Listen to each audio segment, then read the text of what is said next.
Connor? Yeah!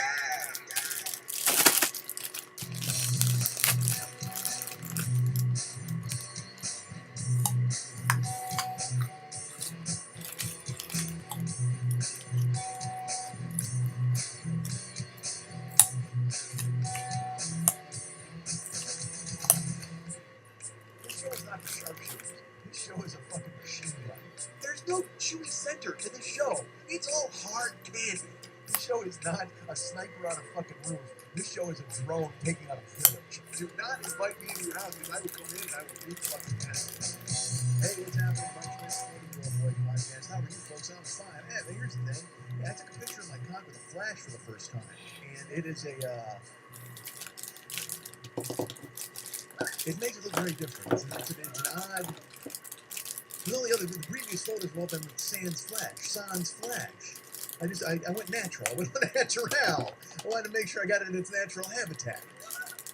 However, this time, I decided that I wanted to go, because it was dark. It was a little darker in the room, so I was like, all right, well, and it was not on purpose. The phone made this decision for me. The phone decided aesthetically, because it was on auto for some reason, the phone decided, hey, I'm going to go ahead and use the flash at this point. And I was like, what the hell? Because I had not anticipated that, folks. I'll be truly honest with you. I was looking more for cock in shadow. However, it turns out that the phone decided, no, we need to see everything that we can possibly see in this photo. So, because I was not expecting it, because it was an impromptu shot. I won't lie. It wasn't like it was planned. I had not booked the Esther Mills studio. I was not at Jostens getting the... What if I did? What if I had a cock shot like 8th grade? It was just a straight shot and then that wistful shot of my cock up in the corner. Holy shit, that'd be awesome. I need to do that. I need to invent cock yearbook shots, like 8th grade yearbook shots. God, I gotta find my 8th grade shot. I was in a suit. I wore a suit for my 8th grade picture. And it's that weird reflections, like where it's the straight picture of you and then you're staring off. Jostens is the ring people. They're not the photo people. Perhaps they're the cock ring people. Jostens would take a cock ring photo. No, Jostens is absolutely the ring people. I don't know. Olin Mills. That's the photo people. Yeah. But I had a suit picture. I had a fucking... Literally, you can't even see me. It looks like someone drew eyes on my tie knot. Like, that's how distracted you are from my face, because it is this gigantic chunk, fucking huge, crazy tie. And it's like a beige suit. It's not a good look, folks. It is awful. And then hair. Oh my God, hair. I had this one flyaway flip fucking Marlo Thomas, that girl graphic hair thing happening. Not good. It's funny, I posted my mullet photo, and then Max posted his mullet photo. He's like, haha, I can taunt you with the mullet photo. And I'm like, you look good in your mullet photo. I look like an idiot. It's like, you win, I guess, because your mullet is better. Because he even said that, because I'll see your mullet and raise you. And I'm like, you don't have to raise me, you won. I'm defeated. The second I saw your mullet photo, my mullet folded. It wanted nothing to do with this competition because you're still fucking, Bruno Mars with a fucking mullet. He put a picture of himself up where he looks like Bruno, like he did this weird thing with his jaw. Dude, he totally looks like Bruno Mars. Like Max, and I'm not the only one who ever thought that, because then when he put up the one picture, our friend Catherine in Toronto she wrote Bruno Mars, and I'm like, exactly. And then he put up another picture, and someone said, dude, you look like Bruno Mars. And I'm like, yes, he does. Yes, thank you. Which one are you looking at? Are you looking at the mullet photo, or are you looking at the one with the four of us? Okay, yeah, where he's just sitting there and he's got the sweater on, right? And how good looking is he? He looks amazing. But yeah, so he's got like, what was that face you just made? All right, whatever. So, well, of course you do, because he's really good looking. Yes. Yeah, you work with that guy. Leave him alone. That's harassment. What are you doing? I should take a picture of you and see if the flash goes off and see what you look like. You'll be flushed by the flash. Or there'll be a flash that flushes you. I don't know. Oh, you hadn't seen that picture? Yeah, exactly. I leave here. That's the thing. Is I leave here and then Lillian. Is that Brian? I don't know. Is the guy right next to me? That's Brian. Yeah. I've told stories about Brian's part. That was the house where we used to go hang out all the time, because his parents, it was just like, that was the house. And, all he did was make out with girls, and they were in bands together and stuff. And now we don't talk. I don't know. Brian is he's married and an adult. God damn it! Why does adulthood steal people away? I don't get it. It makes no sense. Stop being adults. Come on, he's still gonna hang out with me? And it's so funny because he goes to church and I'm taking photos of my cock with a flash. Like, I mean, like, that's probably why we don't talk. He's like, hey, I was talking to Jesus the other day. I'm like, really? You should see this awesome angle I got of my cock. Because again, it was an impromptu shot. It was not planned. It was just, in my head, I was like, hey, this sounds like the thing to do at this point. But I wasn't thinking it was dark because I kind of just woke it up. And that's the thing you do when you wake up. You immediately take a picture of your cock. Because I don't normally have the phone so handy. And I know, look, your cock looks best in the mornings, right? Is that true? Right when you wake up? Because he's well rested. He's had a night of resting. You would hope. If he hasn't had a night, oh my God, that's even worse. You have a crazy night, and then you take a photo the next day. He looks all beat up. I don't know who you're fucking, but he looks all beat up. Jesus Christ. There's a vagina with a speed bag hanging out of it. All right, so. Oh my God. What? That's what I actually used to call it. Look at the speed bag. Oh, never mind. Who cares? All right, so. Why are you so horrified by that? Folks, I'm late. I'm very late today. I was supposed to be here at 2, and real life interfered a few times, and so now what is it now, 6? Yeah, it's like 6 o'clock on a Wednesday. At least it's a Wednesday record, folks. Yeah, I've had the shit kicked out of me the last few days. I'm not gonna lie to you, folks. So I wasn't even sure if I was gonna be able to record this. And then Lily's like, hey, that's what you do. That's your job. And I was like, yeah, it's sort of my job. Right? It's one of my jobs right now. I'm like, remember that sketch on In Living Color? What was it, Jamaicans who had like 80 jobs? I'm part Jamaican right now. Because it's like, I told you, I'm doing all those, like, I'm walking dogs and fucking getting people's mail and house sitting and cleaning the pool. I mean, all that stupid shit that people do for $5. It's terrible. It's terrible. Because I can't get a fucking real gig, as you know, as I've told you, as I've tried to tell you. I worked as a bartender last week. I told you guys that. I was going to go pour wine. And, oh, dude, fucking, so, I told you guys last week that Rachel had hired me to go and pour wine at her fucking event. And I was like, well, all right. Hey, here's something I need to talk about real quick. None of this stuff is beneath me, all right? But in my head, I make it that way when I talk about it. So people think, oh, dude, why are you so pissed off that you're going to do that? I should be grateful that people are offering me money to go and do these things, because that's pretty cool, and thank you, and I'm glad, and I'm happy to help out. I made Lily sad, because I was talking about working at the Monday Night Teas, and I was talking about how horrible it was. And she looked at me, and I didn't realize the damage I was doing. I just kept fucking shoveling dirt on the situation, because I was talking about it. I'm like, yeah, it's fucking... I was bitching. Here's why I was bitching. This is totally true. They take photos at the Monday Night Teas, and I'm always in the background, like lurking. You can always see my fatness just standing back there watching real people and real entertainers entertain people. So I'm in there, and people were tagging me on Facebook in these photos. And I told Lily, I go, can you just tell these motherfuckers not to tag me? And she's like, why? And I said, because it's fucking pathetic. I go, then everybody sees me there working as a bouncer. It's terrible. They see how far I've fallen. Everything's bad in my life, and it's all exemplified by the fact that in the foreground, people are actually working for a living as entertainers, and in the background, I'm holding a clipboard like a dumb fuck. It's awful. And Lily was like shocked. Kind of her mouth was a little open, and she's looking at me, and she just goes, they tag you in those photos because you're part of the family. I said, what do you mean? She goes, you're part of the Monday Night Teas family. Like, we're all there. We're all in this together, and we want to show that we're all there having fun together. You've put this arbitrary bullshit on yourself that you're there making a living as a doorman and you failed. She goes, but we look at it like our friend Mike is there, and it's awesome.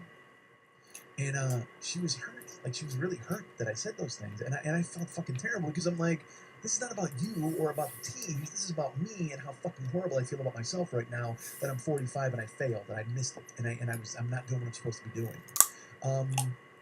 But I didn't realize the damage that I'm doing by saying those things. It's like, when I talked about Rachel last week, I'm like, I don't want to go pour fucking wine for these idiots. And it's like, what are you talking about? They're offering you money. Go there and be nice and be funny and have a good time. What the fuck is your problem? But it's because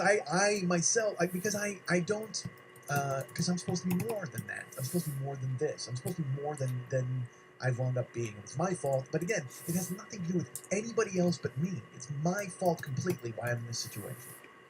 And it's not even a situation. People are like, Rachel invited me. She goes like, I thought you'd be funny, and you could be like, and pour wine, and it's a way to help you out. Because she's helping me out, dude. When Karen split, I don't even know fucking Rachel. I don't know her at all. She texted me the second the show came out, and her husband, because she doesn't listen. Rachel doesn't even listen to the fucking show. Her husband does, and he mentioned it to her. She immediately texted me, and she's like, "What are you doing? Get out of the house. Come over here. Do something. Let's figure something out to do, so you're not staring, in the middle of the night."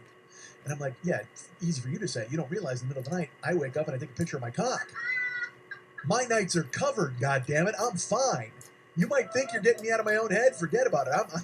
I've got a fucking beret on and an easel, and I set it up. I put my thumb out there and snap-a-roo. There you are, baby. But yeah, I'll tell you the flash on that. Yeah, it's a whole different animal on that picture. It's, yeah. All right.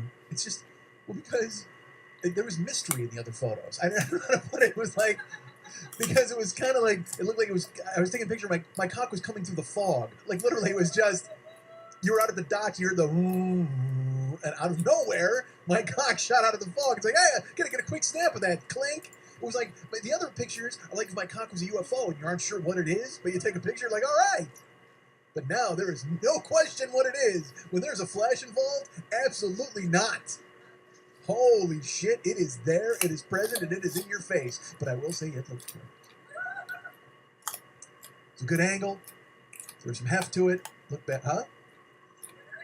I did. I sent it out immediately.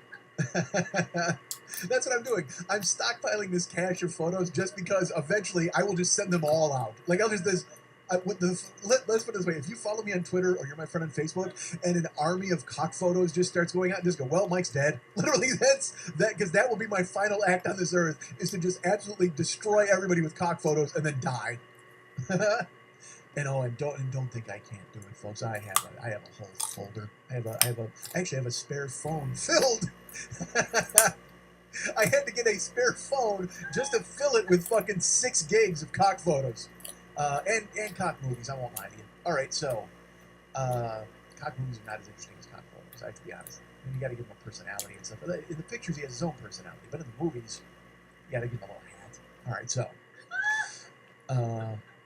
that's what I do. I spend all night making cock hats. Actually, he's already got a hat on. Or a helmet. All right, so yeah, it's terrible. What was I talking about? So I'm doing these jobs, and it's awesome that people are offering them to me, and that's very nice. But I'd still like to get a better gig, something I'm supposed to be doing that pays what I think I'm supposed to be making and is commensurate to what I'm supposed to be doing with my talent. Whatever, who cares? But at the same time, when that happens, I'll still walk your dog. Give me a call. I'm happy to do it. God knows that's what I need to do at this point. I'm Richard Marx. When you're trying to make a living, there's no such thing as pride. Shame is out the window, folks. And if you look in that window, you'll see me taking photos of my cock. If you go by my house, you just see the flash going off. You're like, yep, know what he's doing in there. No, it only happened once with the flash. It's not like I have a bunch of them. What if I'm like one of those photographers in an old 70s show. It's like, all right, no, fight with me. Look at the camera. You love me. The camera loves you. My cock, strangely unresponsive. All right. He's not talking to me anymore. We're not on speaking terms. He's very upset with some of the things I've done to him. He could not be less thrilled. All right, that made me laugh. As if he were a real person, he'd be that angry. All right, so you don't have to laugh at that, folks. Anybody, you can stop. I understand. It just made me laugh because it was a stupid idea. But my cock and I were fighting. We were in an argument. Because that makes the backstory of the photos even funnier. Like, he's so mad at me, and I'm still taking photos. He's stop. You know what? He's me in a meta way. I'm pissed they're taking photos of me at the tees. He's pissed that I'm taking photos of him and now. Enough. I don't want to be in these pictures. I was supposed to be more than this. Believe me, I wish you were. So I did. I won a porn wine last week for Rachel, and I left the house. Oh fuck! Because she gave me the address. Here's the thing: it was important to me to be there, to be present there, and I made myself. I said, look, just do this. Just do it. Don't make this an issue. Don't make it a thing. Don't pretend. Don't sulk. Don't mope. Just go there and be you and be fucking great and do what you're supposed to do and treat it seriously like a gig. Don't look at like your friend, because it was just a friend giving me charity. That's all it was. But in my head, I went, you know what, dude? Make it a gig. You got to be as professional as you possibly can. I said, okay. Which, by the way, that phrase as professional as I possibly can. Be as professional as some other professional person possibly could be. So I left the house. I had to be there at 5. I had to be down by the beach. And I should tell you this, as you know, I know fuck all about directions. I don't know how to get anywhere. There's a lady who lives in my car, and she tells me where to go. So I punched in the address into my car, and she gave me this choice of like 3 different, because it was on let's just say it was on Von Stuck Boulevard. Well, it gave me West Von Stuck Boulevard, East Von Stuck Boulevard, or just Von Stuck Boulevard. And, with no zip code, no any of that. So I actually called Aaron, who's Rachel's husband, who listens to the show. And I called him up, and he's like, "Hey, I just got to the part where you're making fun of my wife." I'm like, "Good. Well, let's put that on hold for just a second because I have to ask you a question. Where is this place I'm going?" I said, because I have one address for her business, but then I have a different address for where the party is, and I've got like 4 different choices. And he goes, "Well, it's by the beach." I said, "I understand that, but the lady who lives in my car doesn't understand that it's by the beach. I've got a west, I've got an east, and I've got just a regular." And he goes, "All right, go west. West is toward the beach." And I said, "Done. Makes sense to me." Click. So I go, "Makes sense to me. Don't tell Rachel." Click. So I leave my house. I have to be there at 5. I leave my house at 10 to 4. Okay. To go 19 miles. And but it's right at the height of rush hour, as we all know, which is basically any time the sun is up or down in California. So I leave, I get on the 101, I hit the 405, and I'm tooling on the 405, and I get past the Getty, and everything's great, we're flying. And right when I get past the Getty and you get down by Wilshire, bang, taillights, nothing but taillights. And usually when you get through Wilshire and then Santa Monica Boulevard, it loosens up because you get toward the 10 and everything's fine. Nope, I'm just sitting there and I'm crawling, and it becomes 4:15. She wanted me to get there at 4:45. 4:15, 4:20, 4:25, 4:30. And I'm still 8 miles from there, but like sitting still. So I text her and I just went, "On the 405, waiting to murder everybody. I apologize, I'll be there soon." And she didn't text me back. I kept driving. Finally, I get to my exit, and I get off, and the lady in my car, she's like, "Go left." So I go left, and I'm on the street, Von Stuck Boulevard where they're holding the party. So I'm driving, and I'm going, and I'm moving, and I recognize that. I know where I'm at, okay, and it doesn't. In my head, I'm like, there's no, because I'm in Inglewood, okay. If you know anything about Inglewood, folks, it's a lot of pawn shops, a lot of rib joints. I'll tell you exactly where I'm at. So I'm driving. Literally, I'm on Von Stuck Boulevard looking for Martin Luther King Boulevard. That's where I'm at. And look, nothing wrong if you want to live there, and that's fantastic. And it's that neighborhood, good. I just don't know if she's going to be having a party for the city council there. So I continue to drive, and then my phone is like, "Oh, you're getting close." No, my GPS in the car is like, "You're getting close." And then it says, "Hey, you're here." And for them, here was a gas station and a podiatrist's office. And I turned left, and I got into the gas station, and I started to Google and look for the routes and stuff, and then I recalculated the route, and it turned out that I was on Von Stuck Boulevard, and I had headed west on Von Stuck Boulevard. Aaron, you're right, the beach is west. The party is not. Because the beach is all over the place. We're surrounded by beach folks out here. So for some reason, I wound up on the boulevard. I wound up in Inglewood. And it turned out I was now it's 5:01. Like I would have gotten there on time, except for the fact that I'm now 6 miles in the opposite direction. So I have to hop back on the road, and I fucking punch it, and I'm driving, and I'm zooming around fucking cars, and now it's 6 miles, but it's 6 miles on city streets.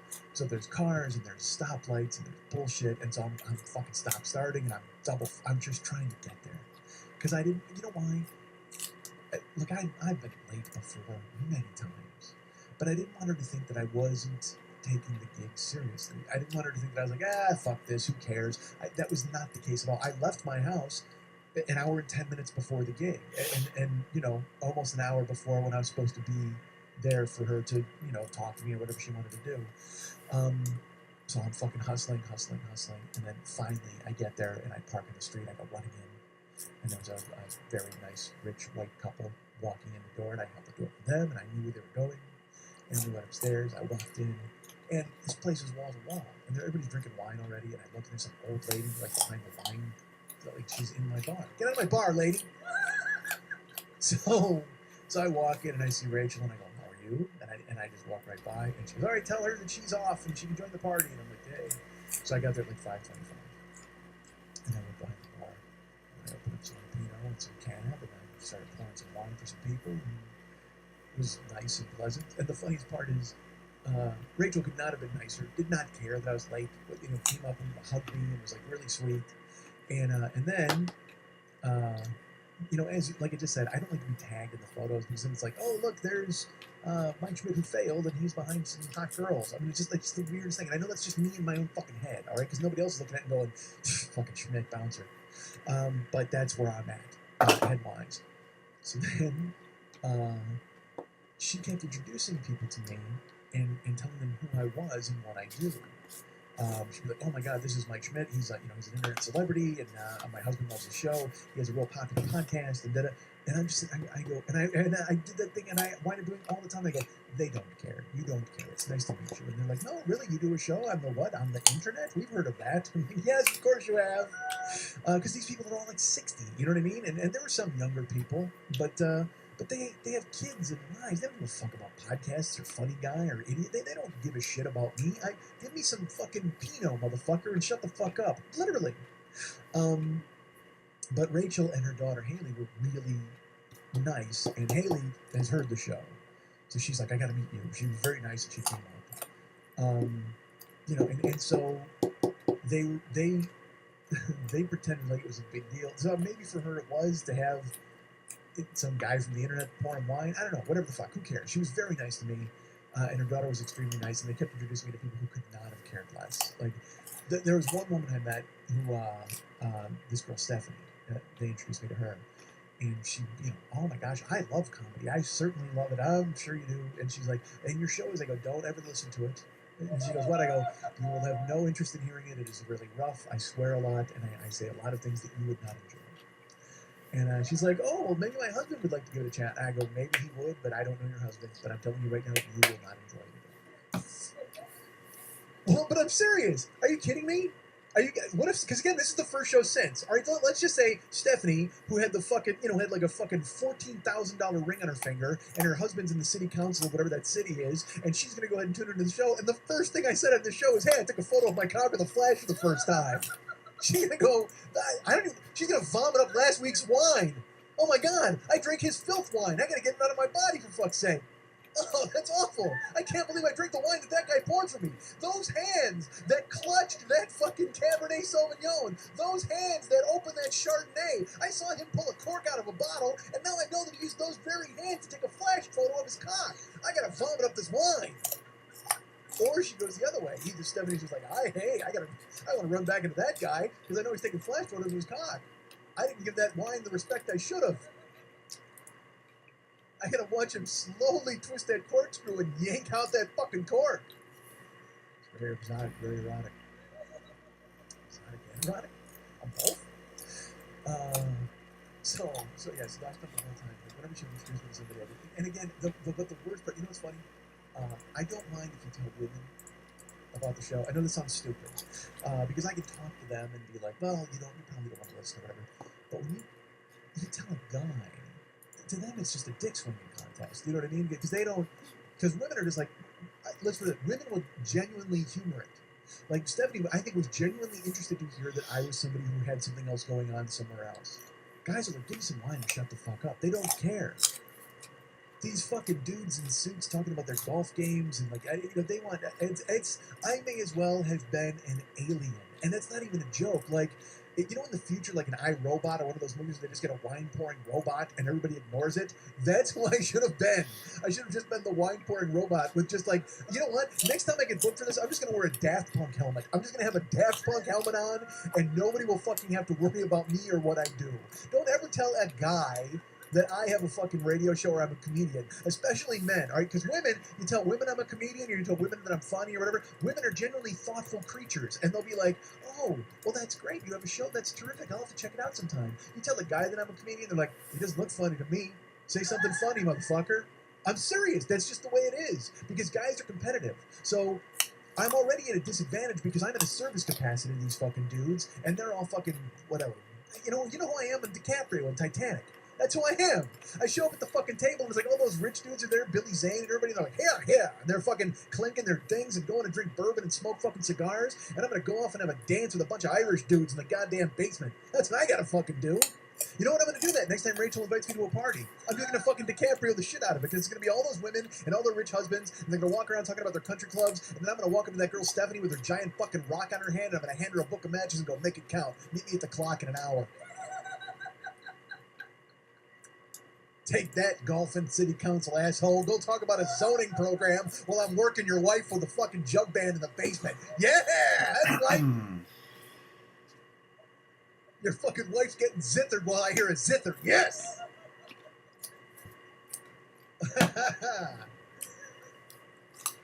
Let's put it this way. If your wife gets a text and it's got like a text tone attached to it, it just goes, flash. Guess what photo just came through?